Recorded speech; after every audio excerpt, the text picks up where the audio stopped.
जी ने कहा, यह बजट नियमों और प्रक्रियाओं को सरल बनाकर आम लोगों के जीवन में ईज ऑफ लिविंग को बढ़ाने पर इस बजट में जोर दिया गया है। वर्ष 2021 का बजट असाधारण परिस्थितियों के बीच पेश किया गया है। इसमें यथार्थ का एहसास भी है और विकास का विश्वास भी है। यह बजट सभी वर्गों, बुजुर्गों, युवाओं, महिलाओं, संगठित एवं असंगठित क्षेत्र के मजदूरों, छोटे बड़े उद्यमियों की आशाएं और आकांक्षाओं को पूरा करने वाला बजट है।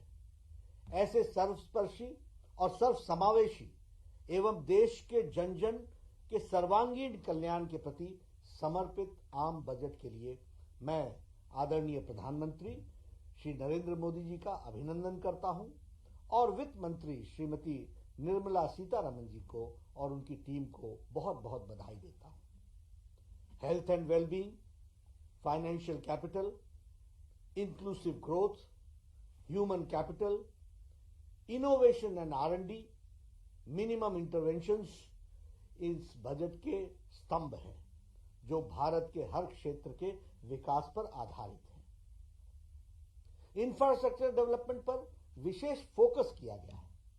स्वास्थ्य क्षेत्र में सुधारों को आगे बढ़ाया गया है। इंश्योरेंस सेक्टर में FDI की नीति में बदलाव किया गया है। MSME सेक्टर को मजबूती प्रदान की गई है। 7 मेगा टेक्सटाइल पार्क की स्थापना की जाएगी जो परिवर्तन लाएगा। शिक्षा एवं रिसर्च पर विशेष ध्यान दिया गया है। ये सभी प्रयास देश में रोजगार सृजन में बहुत बड़ी भूमिका निभाने वाले हैं। पहली बार स्वास्थ्य क्षेत्र के बजट में 137% की वृद्धि हुई है। स्वास्थ्य के क्षेत्र में बजट को 92,000 करोड़ रुपए से बढ़ाकर 2,23,000 करोड़ तक पहुंचाया गया है। 64,180 करोड़ रुपए आत्मनिर्भर स्वस्थ भारत परियोजना के लिए दिए गए हैं। ये अपने आप में भारत की स्वास्थ्य की तस्वीर बदलने वाला है। कोरोना वैक्सीन पर 2021-22 में 35,000 करोड़ रुपए खर्च किए जाने की प्रावधान की गई है और मोदी जी की सरकार कोविड को भारत से जड़ से खत्म करने के लिए कृत संकल्प है। इतनी गंभीरता हमने इस विषय की रखी है। प्रधानमंत्री श्री नरेंद्र मोदी जी ने अपने नेतृत्व में केंद्र की NDA की सरकार किसानों के कल्याण एवं आय को दुगना करने के लिए कटिबद्ध है। MSP बढ़ाकर उत्पादन लागत का 1.5 गुना किया गया है।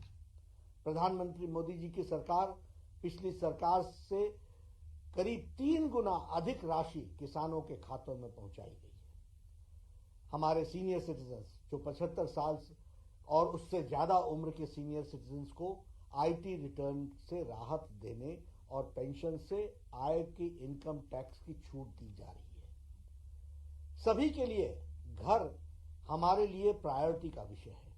होम लोन पर ब्याज में 1.5 लाख रुपए की कटौती के प्रावधान को 31 मार्च 2022 तक बढ़ाया गया है। अगर 1938 में चले आ रहे इंश्योरेंस एक्ट में बदलाव एक सकारात्मक कदम है जो बहुत दिनों से चर्चा में था लेकिन किया नहीं गया था।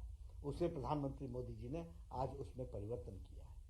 सरकारी बैंकों में 20,000 करोड़ रुपए का निवेश बैंकिंग सेक्टर को मजबूती प्रदान करेगा।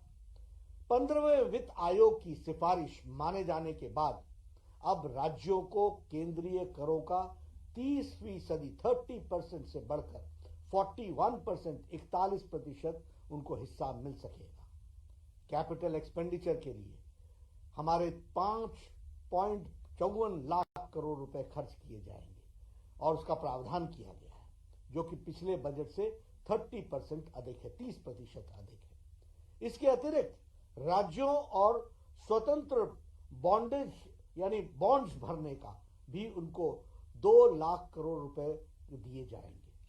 हमारे स्वच्छ जल के लिए देश भर में अगले 5 वर्षों में 2.87 लाख करोड़ रुपए का प्रावधान किया गया है।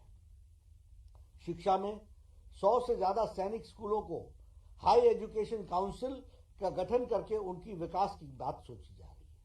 15,000 स्कूलों को आदर्श स्कूल बनाए जाने का प्रस्ताव भी स्कूल की शिक्षा को मजबूत करने के लिए रखा है। रिसर्च के लिए 50,000 करोड़ रुपए अलग से रखे गए हैं। आदिवासी इलाकों में लगभग 38,000 करोड़ रुपए की लागत से 750 एकलव्य स्कूल खोले जाने का भी प्रावधान है। अगर मैं महिला सशक्तिकरण की बात करूं तो उज्ज्वला योजना ने जो भारत में तस्वीर बदली है, 8 करोड़ बहनों को कनेक्शन मिला है, उसमें 1 करोड़ महिलाओं को और ये गैस का कनेक्शन पहुंचाने का योजन इस बजट में किया गया है। जम्मू कश्मीर में भी गैस पाइपलाइन योजना की शुरुआत की जा रही है। टी गार्डन में काम करने वाले हमारी बहनें, हमारी माताएं, उनके विकास के लिए 1,000 करोड़ रुपए का प्रावधान किया गया है, जो उनके विकास में लगाया जाएगा।